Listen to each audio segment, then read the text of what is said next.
as the roadmap. I've always been fascinated by genetics and the fact that it can bring my history right here. To unlock the secrets of where he and we came from. Instead of going back to the last couple of hundred years, we're going to go back to the last couple of 100,000 years. This is the epic story of God. This is the first time in Britain that an individual has looked at their own DNA and used that to retrace their ancestral journey. My ancestors came across here. And finally, he'll bridge the gap between his genetic and family history. I believe we are related to each other. Oh, it's Eddie Izzard. Fancy that.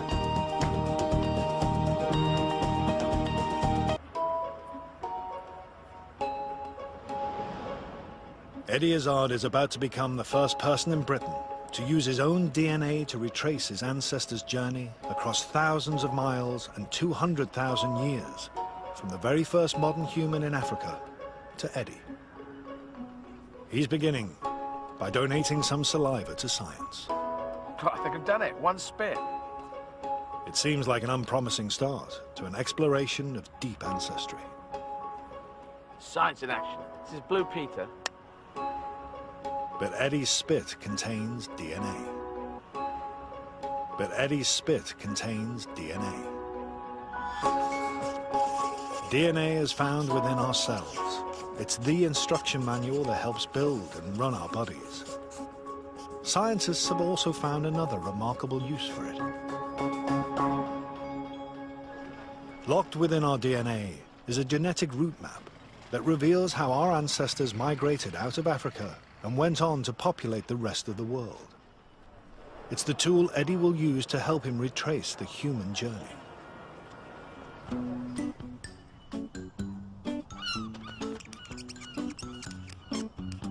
Whilst Eddie waits for the initial DNA results, he's going back to his childhood home to visit his dad, John. He's the inspiration for Eddie's quest.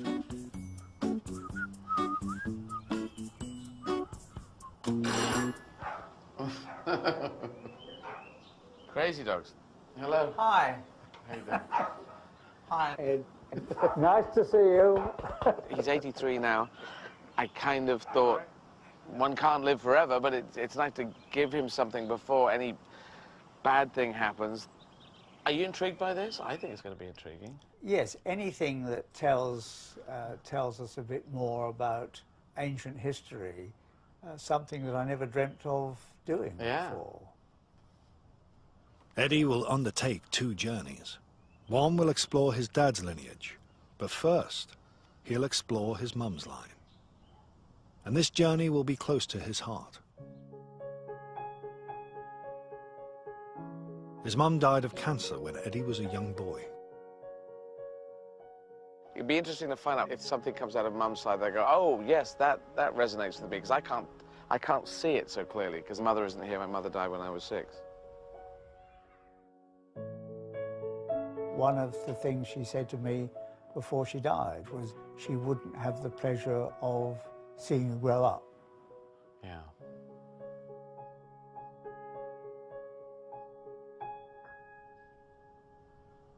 Well, whatever we find will be fascinating. This is the first time, apparently, anyone's done it, apart from scientists checking other people. This is the first time anyone's gone on this journey. I think they've done it with animals. But animals are not good chatters on telly. Well, they don't say a lot, no. Not, not that we can make out, anyway. As part of his journey, Eddie will also discover where traits like his blue eyes came from. But it's not just what makes us unique individuals that excites him. I look for connections. That's why I do gigs in French, and I'm going to do them in German and Russian and Spanish, just so to find connections around the world. We're all the same. Here's my dad now with dogs. He's walked out that door many times. So it's connections. That's what I'm looking for.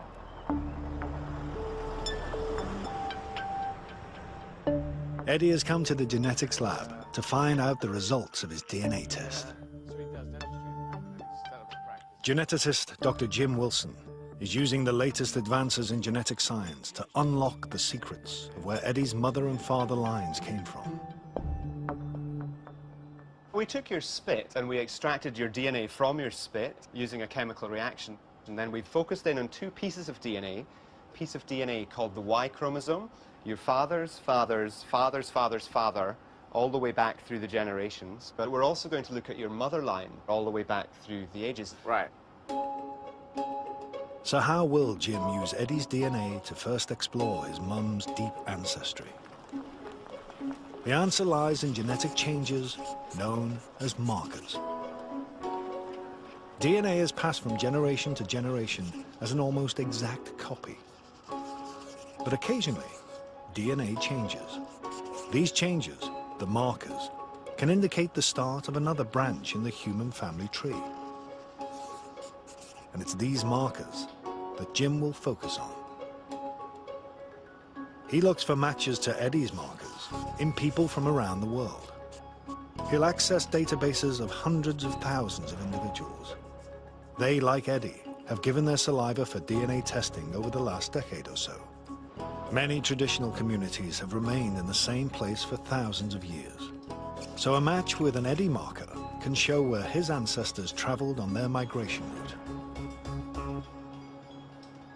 So what we're going to do is to take you to relive the journey that your female line ancestors made from that origin in Africa as they moved out of that continent and moved around eventually all the way to England.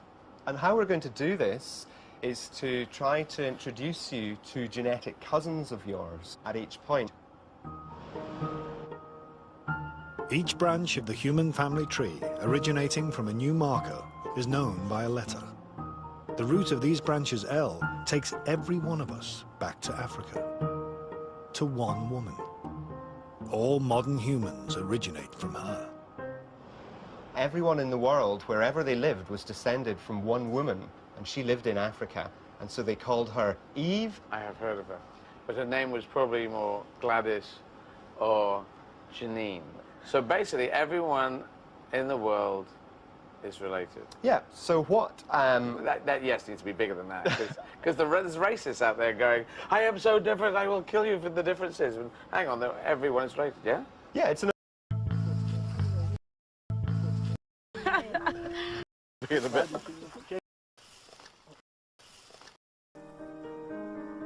10,000th mum. Mayan place. What if they got some? This is an idea.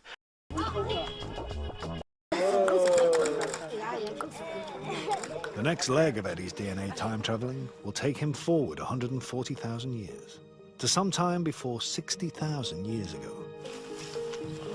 By then, modern humans had colonized the enormous continent of Africa in search of more hospitable places to live. This, despite an estimated total population of no more than 20,000 people. Scientists have DNA tested traditional communities, and with the results have created a map to show how humans migrated across the world. Dr. Jim Wilson is now using this information to discover where Eddie's maternal line traveled. Eddie's next key marker gave birth to the L3 branch. This is seen today particularly in East Africa along the shores of the Red Sea. About 40% or more of the people there today share this marker with Eddie. So it seems like his ancestors must have moved through this region at some point in the past. But what's really interesting is the next marker after that, which produced the N branch. This is not really seen in Africa today. It actually arose in Arabia. So we think this points to the place where modern humans first left Africa at some point before 60,000 years ago.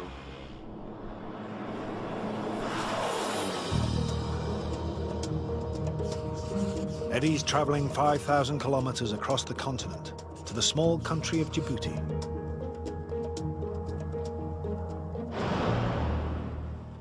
He wants to reach the place where modern humans probably first left Africa, a narrowing of the Red Sea, known as the Bab el-Mandeb Strait. The route passes through some of Africa's harshest terrain.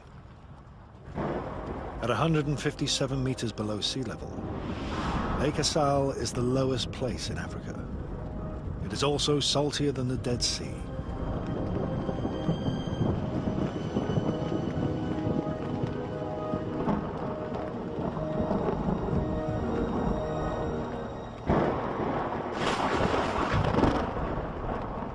Who the hell comes here? Anyway, they dig up salt from here, so there are people who live here and work here. I prefer to be in Croydon. And I was feeling car sick, and then fear goes into this, and then... So anyway, I don't want to be here. If you lived here, you'd go, this is Mordor. And then after a while you go, Mordor, my kind of town. If you don't know Mordor, it's of course the Lord of the Rings place where Mr. Bad Guy lives, the guy with the one big eye. Just think, imagine way back, if you heard that, you would think that was God's being angry, or having a bad tummy. Probably a lot of guys who said, this is God's angry. They're angry with you, Steve. But anyway, we're probably going to get hit by lightning. Despite his fear of getting fried by the gods, Eddie's determined to press on.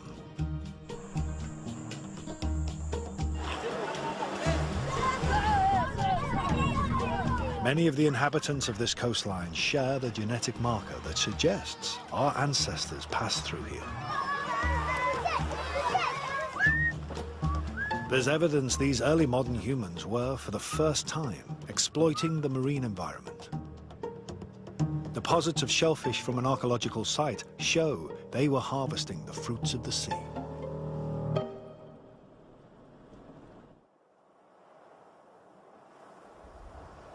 But Eddie's quest to reach the place the Izzards left Africa may have been thwarted.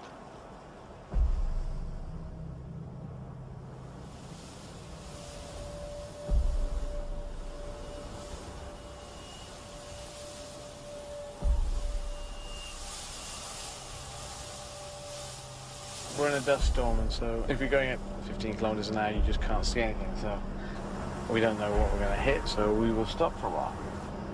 Have sandwiches. Sing song. King, gang. It's a reminder of how resilient early modern humans must have been in order to survive. It's really tough. It's a tough land. It's a tough fight now. It would have been a tough fight then. We're not sure what the conditions were back then, but it really is tough.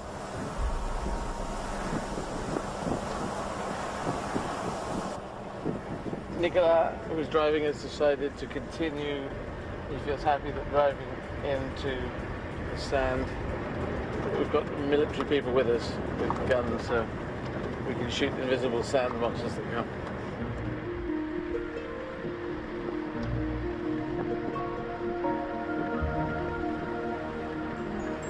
After 2 hours, Eddie emerges from the sandstorm at his destination, the Bab el-Mandeb Strait. He's just 35 kilometers from the Arabian country of Yemen, where it's thought modern humans first stepped outside Africa. Bizarrely, the Yemen is also where Eddie himself was born. Today, on the African side of the Bab el-Mandeb Strait, fishing is still as important as it was to our ancestors. To explore what life might have been like around 60,000 years ago, Eddie is off to help catch some fish, accompanied by his translator, Fatima. They are meeting Nouria Ahmed Suli. She is one of just 3 fisherwomen in the whole of Djibouti. Nouria, who is from Djibouti, an Afar woman, which is very close to the Yemeni people. Yemen is just over there. And she's the captain. You can see it in her face that she's a can-do woman. So how long has she been a fisherwoman? 20 years. 20 years. And what was she doing before? I have faced so many problems. I became a fisherwoman. Oh, right. I married, and I was happy with my family, with my children at my home. The war happened in Obok, as a civil war. So civil war happened, and after that she became a fisherwoman? Yes. Where does she sell the fish that she catches?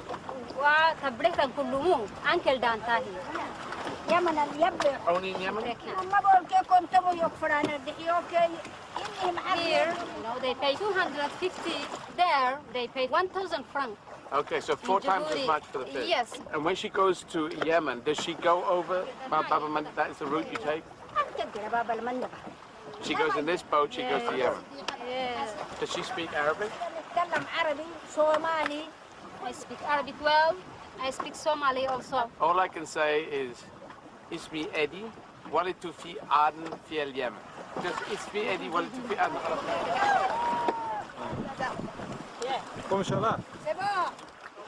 How many fish do you think here? It's more than 100. More than 100 fish.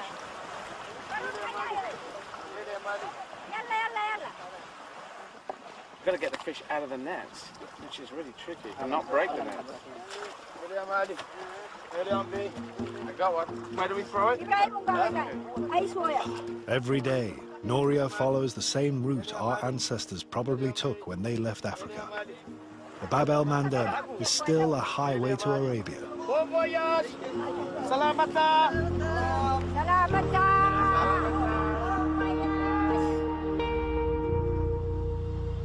No one knows for sure why modern humans left Africa, but our innate curiosity and environmental change may have been 2 important factors. It's thought global cooling and ice age meant sea levels were lower at this time. Perhaps the shorter distance made the crossing more attractive. Some scientists believe only a handful of people made the initial crossing. Remarkably, it's thought that only 2 women gave birth to the rest of humanity outside Africa. One maternal line reached Australia, but Eddie's took a different route and headed towards Europe. That's the journey that humanity took 60 to 70,000 years ago. Maybe as few as 200 people, maybe only 2 women. My mother's line, which is not only my line, it's everyone's line who became European. So we all have problems whether we're British or whether we're European, or British European, as I consider myself. But in fact, we're all coming from one mother who came across here and gave birth to nearly everyone in Europe. Political unrest has prevented Eddie from making the crossing to the Yemen. Frustratingly, he can't follow directly in the footsteps of modern humans as they ventured outside Africa, or visit his own birthplace. My dad and my mum met there, so it's very important to us. Mum working as a nurse for BP oil refining, dad as an accountant, and so it means a lot. My brother was born there, I was born there. My mum died 6 years later, so, and we have these cine film memories of mum and dad there. It's in here, and bizarrely just happens to be the place where the exodus of humanity went through. This is it, the birthplace of the exodus, the first exodus. It's time for Eddie to leave his and our shared African roots behind.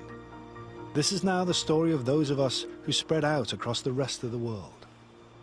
Jim Wilson has been investigating where Eddie's female ancestors went after this momentous moment in human history. It means jumping forward another 42,000 years. Eddie's next significant marker, which gave birth to the T2 branch, originated about 18,000 years ago. Today, it's most common in populations in the Middle East and Turkey. So it seems that Eddie's ancestors are likely to have moved north, probably following the Fertile Crescent, which runs from the Persian Gulf up to Turkey. And it seems like they were still there for one of the most significant turning points in human history, the birth of agriculture, about 10,500 years ago. Farming meant an abundance of new foods and a more settled lifestyle. In a way, it is the birth of civilization. And it's here that something very interesting happened to Eddie's and many of our ancestors' genes. The next step in the motherland journey is to go to Turkey. And you're going to learn more there about how agriculture took hold. And you're also going to learn where your blue eyes came from. Where my blue eyes came from, that is very interesting. Thank you very much, Dr. Jim. That'd be good to go to Turkey. My parents went on honeymoon to Turkey, to Istanbul. To explore his ancestors' roots in agriculture, Eddie's traveling to Turkey's Black Sea coast. Turkey has some of the earliest archaeological evidence for the domestication of cattle and sheep. This area is still known for dairy farming. Some of the people here share Eddie's marker. Eddie's meeting farmer Fatima Teskan and her family, who are carrying on the tradition. So do I need to hold? Yeah, you can hold. Yeah, maybe like... Local guide, Buket Sahin, joins Eddie to translate. And how often do they milk the goats? Every morning. Do you make cheese from this milk? She makes her own homemade yogurt, homemade butter, Right. all different kind of cheeses. All right, from the goat's milk. Yes. Milk is especially useful for Fatima's family. Her son had a tumor in his brain. She thinks goat milk is much healthier, especially for children with diseases. Right. The domestication of animals gave humans a valuable new food source from dairy products. But there was a hitch. Adults in many early agricultural communities were intolerant to milk. Genetics came to the rescue. What exactly is this, Fatima? Ayran, And what is it made of? su var ve tuz var. Goat milk, yogurt, water, and salt. Here you go. So I'll just have a bit of this. Eddie and most Europeans can digest milk due to a genetic change that occurred around this time. It means we can process dairy products beyond infancy, whereas many people in the rest of the world can't. So I can taste yogurty in there. It's really nice and fresh and has a salty aftertaste. So thank you. When I was a teenager, I used to drink a litre a day. I used to neck it. I loved milk. I still do. I thought at some point I'm like becoming Chalk Boy, the calcium kid, you know. This ability to digest milk wasn't the only genetic change that occurred to Eddie's family around this time. You have blue eyes, I have blue eyes. Do other people in your family have blue eyes? Kendi ailem, babam, kardeşlerim. Her father, all her siblings, and both of her children has All right. blue eyes. Yeah, cool. Eddie's guide, Buket, discusses the most up-to-date theory on the remarkable origin of blue eyes. A recent study by a team of genetic researchers in Copenhagen University. Okay. Everyone with blue eyes can be traced back to Black Sea coast 10,000 years ago. Everyone with blue eyes can be traced back to Black Sea? Yes. Wow. It was a single person. That's very curious. Blue eyes originating in one person isn't the only surprise. Both parents need to give blue-eyed genes to their offspring. So given that even today most of us are brown-eyed, the trait shouldn't survive at all. Why doesn't it die out? One of the most popular theory is that it is very attractive. And when there was a shortage of men, as they were hunters at that time, women with blue eyes were more desirable. So it's the sexual selection, and it's very attractive, like gorgeous eyes you have. Yeah. I always miss eye colours. Do you notice eye colours though? Women tend to notice eye colours better than men. Well, I do. I mean, even if you look at Hollywood, the legendary people like Sinatra, Elvis, you know, Paul Newman. So blue eyes, which only turned up about 10,000 years ago roughly, it could have just touched around by sexual attraction, people saying, hey, let's shag the man or woman with the blue eyes and have babies. For whatever reason, blue eyes have persisted. They're doing the rounds.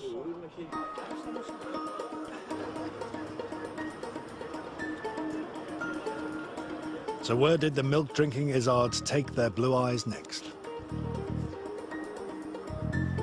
Their adventure in agriculture led to Europe.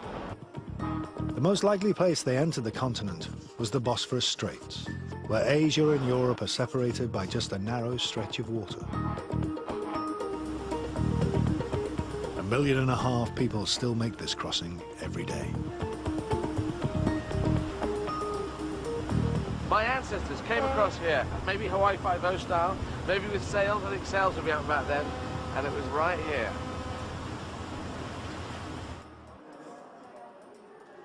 On the European side of the Bosphorus, Eddie can't resist staying in the hotel where his parents honeymooned. Tuba Attis is a manager at the hotel. Really happy to accommodate you here. Okay. This is the previous divan here, and your family stayed here 904. Oh, really? Yes, How of do you know course, this? of course. We searched the records? Yes, Oh, the wow. records. Yes, this is the same room you're staying. This is in the same room? Yes. Can I take these pictures back to my dad afterwards? I'll get a copy Of course, of course. This is for you. Wow. I'm in room 904. I don't know if you remember the room you were in, but apparently it was this one. Yeah, that's to get the view. We had a good view of the Bosphorus. I've got a bit of a view of the Bosphorus, but unfortunately the Hyatt Hotel has come along and built a bloody great big hotel in the way of the Bosphorus. Does happen, yeah. Also, Mum's actual heritage comes through Istanbul, where you were on Really? home. Yeah, so that's kind of just another irony. All right, Dad. Are you keeping well? Yeah, keeping well. We were all kind of knackered. All right, mate. Good Thanks stuff. for the call. No problem. Talk to you soon. Bye now. Bye. Around 7,500 years ago, Eddie's mum's line probably moved into Europe as part of the agricultural revolution. The spread of farming into Europe is a bit like the scramble for land in the Wild West. You have to imagine, with something around 8 million people in the world at the time, many of them in the Middle East, that there was a continuous pressure for new land for agriculture. It looks like there were two main migration routes into the continent. One into Central Europe, following the main river valleys, and another hugging the Mediterranean shore of Southern Europe. Eddie's direct lineage headed northwest into the heart of the continent. But before he explores where they went, he's first going to check out what happened to some ancestral cousins who entered Europe along its southern fringes. Over the next 5,000 years, they settled in some very interesting places. Hello? Dr. Jim, where am I off to next? You're going to Pompeii. Pompeii. Pompeii in some way is representative of the next stage where great civilizations are developing, and of course they're all entirely based on agriculture. So we're going there at a time that's before it blew up. Just around Oh. about 79 AD, I think. Oh, around 79. Oh, right. Okay, we're going there Tuesday before explosion. Yes, time. exactly. Bye. Pompeii will be exciting. I've been intrigued to see Pompeii for years. I think I'm quite good at imagining what it would be like to be there as a Roman. That will be fascinating. By 79 AD, Pompeii was a flourishing Roman town in southern Italy with a population of 20,000 people. But its residents were unaware that they were sitting on an active volcano.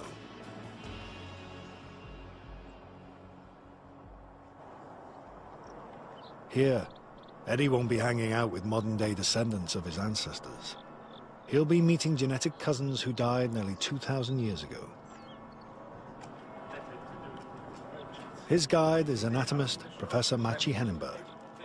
Before Eddie meets his long-dead relatives, Maciej wants to show him one of the delights of lost Pompeii.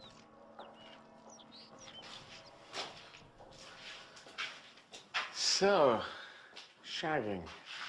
This is a house of sex? Yes, so people came here for entertainment, Okay. and they had paintings showing what is happening here. This was done on stone. That's doggy style. Yes, well, they're showing various sexual positions, which is fairly similar to what one can see on internet today. Yes. Actually, and they're showing some curiosities, like people with double penis, for example. Oh, really? Is that a medical thing? I've never heard of it. Yes, it is. Yeah. I'm an anatomist. I study anatomical variations. Okay. And actually, both double vagina and double penis happen. Oh. Okay. That sounds crazy. And the beds are telling us how small people were. All right. Yeah. It shows that people were, on average, about 100 millimeters, 10 centimeters shorter than we are today. Then there is a toilet. Romans were much more open about the toilets. So, for example, they had communal toilets. A lot of people actually sat here, right here, in this very space, doing a poo, having a chat, saying, just having a poo, and I'll be right back in for number 4, bit of number 4, and a bit of that old number 2, a bit of 2 and 2, a bit of 4. And food is across the road. I'll have a poo, we'll have some sex, and then we'll go and get a McDonald's.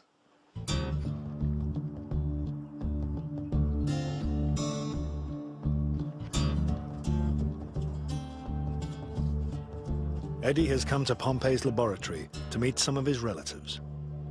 They couldn't give a spit sample, so their ancient DNA was extracted from their teeth. This fellow is your genetic cousin. Sadly, he was born with a congenital problem, so he had this tilted head, which is called torticollis. Torticollis. A nerve to his neck muscles was damaged because somebody helping the baby to be born pulled his head too much. And therefore we both share something with him. Because you share his genes, right, and I shared his condition. Oh, really? Because until I was 12, I looked like this. So otherwise he was quite a handsome fellow, as most people sharing your genes are. So. This is what I heard? Yes. Eddie's genetic cousin died in 79 AD, when a volcanic eruption overwhelmed Pompeii.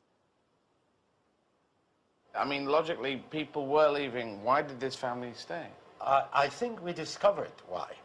And here's the answer. All right, and she's also your cousin, a young woman, about 17 years of age. She was 17? She was 17 at the moment of her death, and she carried a baby in her belly, and the baby was just about to be born.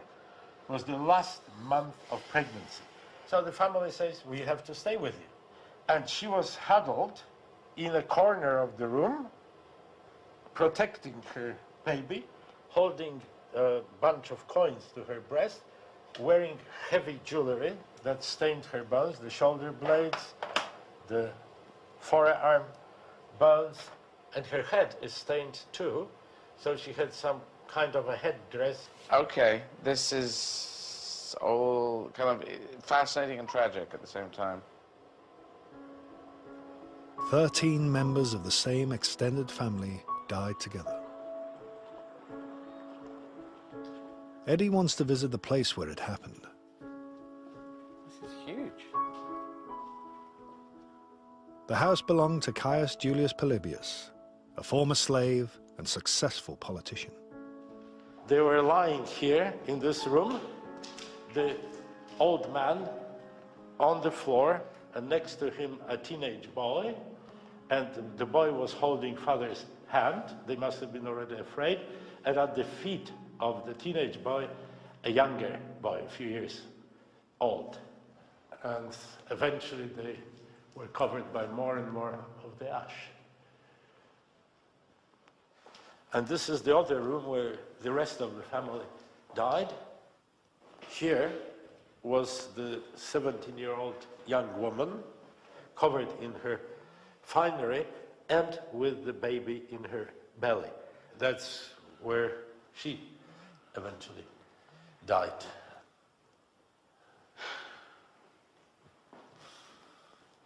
Not a great way to go. They found about 20 centimeters of ash in the rooms, which would have blown in. So if you think about how snow works, it must have been, the ash must have been about here. You must have been wading through the ash. So they were trying to hold on to things. A baby was going to be born, and then they died.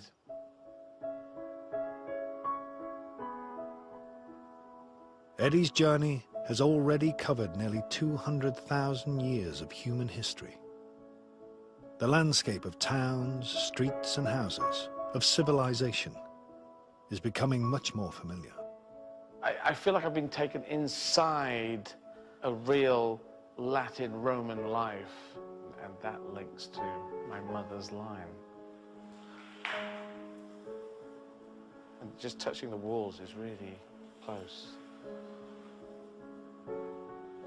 Eddie's genetic cousins settled in southern Europe, but his direct ancestors appear to have followed a more northerly route through Central Europe on their migration to Britain.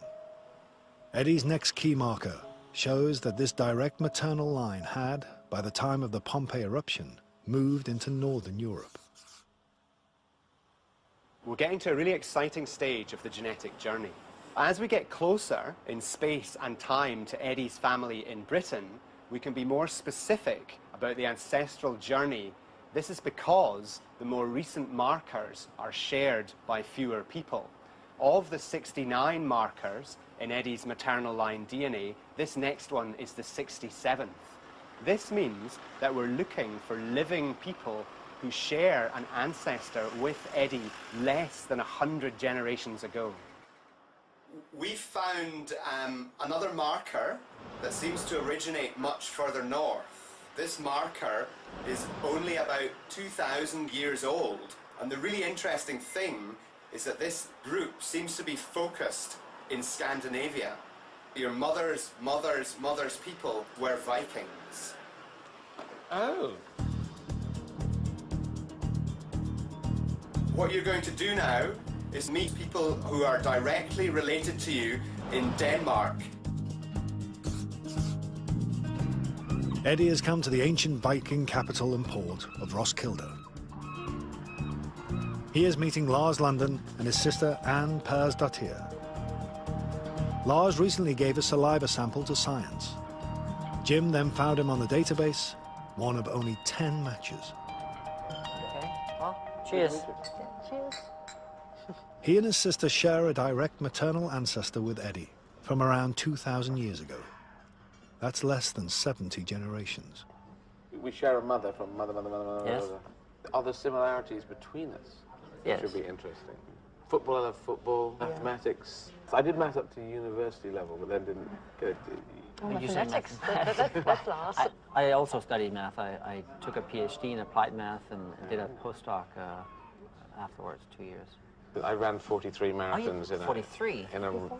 In 51 days about 3 years ago. So we ran a marathon together. Yeah. I did a total of 13 marathons, but over a time of 15 years. Which is an impressive record, and I apologize for coming with 43 and trouncing it. That's all right. I think because I have my father's name, Izzard is my father's name, half your genetics is your mother's side. So you tend to slightly ignore the mother's side and say, oh, what did the Izzards do down the line? Yes, I don't know that much about mum's side. And to find that I have a Viking link going through my mother, that is fascinating.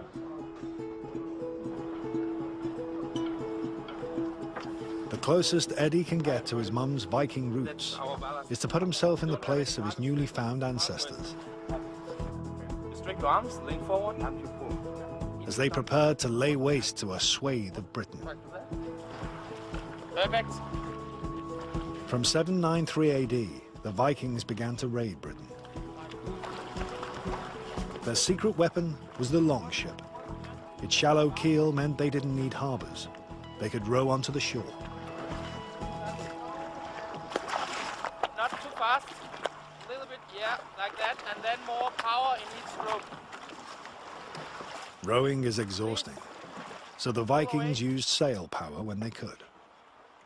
What we do is we use our weight. Yep. So go forward, and then we pull backwards like that, and then you fall onto me. Okay. And then when we're down, you push it towards the hole so she can take back the slack. I understand. Okay? Okay. And pull. Oh, that was too much. Yeah, we will just go. Don't I fall on you? No, not yet. Just sit down there and push it.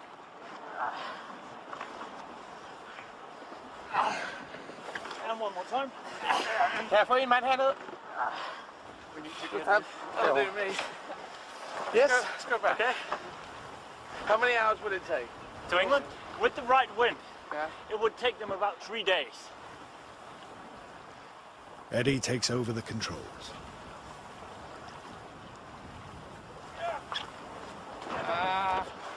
You're turning the ship slowly. You have to do hand signal. You're turning the rod a little bit too much. Careful. Too much. A little bit more gently on it. Yes, there. I want to do an extreme one so it showed up on the screen. Yeah, that's much better. Very beautiful. Doing very close to my Viking heritage. They obviously went over and did a lot of killing and pillaging, which wasn't so good, but it's fun to have a Viking link. Despite the reputation for rape and pillage, Eddie's maternal ancestry suggests Viking families came to Britain too, as part of a second wave of immigration. Maybe they got a boat right here. Maybe someone from my family got on a boat right here and went across and killed someone who was over there and said, can we steal your house? Yeah, anyway. So now I've got to go back to Britain to see where this leads. It would be so interesting to find some sort of link through the mum's side of the family coming in.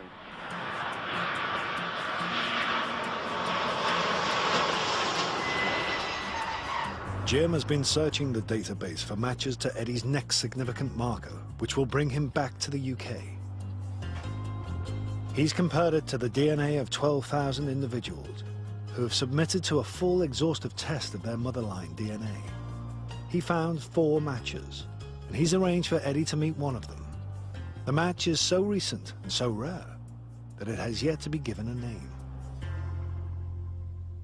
You're going to meet 2 sisters, your nearest genetic cousins on your mother's side, and they're in Northamptonshire. You share an ancestor with them at some point in the last 500 to 1,000 years. Oh.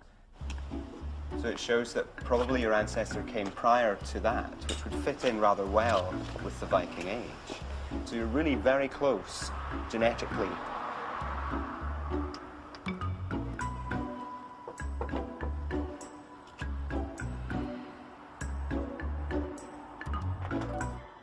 Hello. Hi, I'm Jackie. Hello, Jackie. My name is Eddie. Hello. What's your name? Hi, I'm Jill. Hi, Jill. Apparently we're related Yes. through genetics and stuff. That's pretty interesting. Jill, can I come into your house? 'Cause Yes, it's cold sure, out here. come in. The sisters share a common maternal ancestor with Eddie, Yes. possibly as few as 20 generations ago. We are ancestral cousins. Yeah, when you think in all these thousands of years, that it's just amazing. Yeah. The point is we're quite close as relatives. I thought we would be Anglo-Saxons, being blonde and blue-eyed. Right. But you didn't think Viking, blonde? No, never Viking. No, I was excited when they said Viking. Yeah. But they were killers, though. They were actually terrible people, weren't they? I mean, you didn't care who really they is killed odd, but or everyone what wants to be a they bloody killed. Viking. My mother died when I was a kid, you see, so it's interesting to suddenly have this all open and have the mother's line. This newly found link to his mum encourages Eddie to tell the sisters about the impact of her death. I'm this kind of emotionally cut down person, but you can keep going, you can deal with things because you're used to just being on your own. But I always think, okay, well, something bad could happen after it, so you don't ever get surprised. So you never go crazy in case something goes the other way. Oh, that's sad. Yeah. Did you just say you got children? I've got 47. No, I haven't got any. Oh. I have no kids, but I'm going to get some from a shop. Well, you are funny. Well, on a good day. Thanks for doing this. Cheers. Nice to meet you. Thanks, too. Thanks for coming too. We'll feed you if you like. I think we'll be fine. I was looking into their faces to see if I could see myself. Not essentially, but they seem very young at heart, and game and lively, so I identify with that. It's fascinating to meet people with whom I so recently share ancestry. In the lab, Jim has one final surprise for Eddie. He's been looking for matches to Eddie's most recent marker. It's actually incredible because we found that you had a marker in your DNA that no one else I've ever looked at carried. It probably means it happened rather recently. It's unique. Yes. Well, it tries to be special. I don't know, it makes you feel good, but it could just mean that you're an idiot. And none of the people had the change that we saw in your DNA, so it was quite exciting. Wow. We're still working on this, Eddie. We don't know all the answers ourselves. Right. Unique sounds cool. I told you you were unique when I first met you. I believe that at some stage soon we will find a match to Eddie's unique motherline marker. We'll discover many more markers in his DNA and in our DNA. This is only the beginning of what the science can do. 5 years ago, this groundbreaking journey would not have been possible. We've all got these journeys, but to suddenly have it spelt out like that is amazing. I knew my mum for 6 years, and then she went, and now I know these huge chunks of stuff about mum, going all the way back to Africa, through Turkey, getting all the way up to Denmark, and her lineage probably came in 1,000 years ago. And the Vikings would have landed in the seas of Britain, weather like this, and would have scared the bejesus out of everyone. But maybe my mum was in the second wave. Maybe that we were accountant Vikings coming in and saying, how many swords you got? So, to find out now about my father's line, that would be very interesting to put those two together, because I am interested in what goes together in me of my mother and my father, and to find out where he comes from.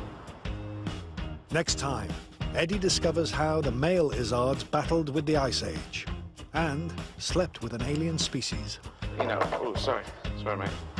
You can't get much more masculine than that.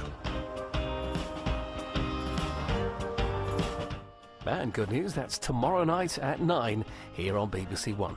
And there's more good news from Russell Howard. That's over on BBC Three right now.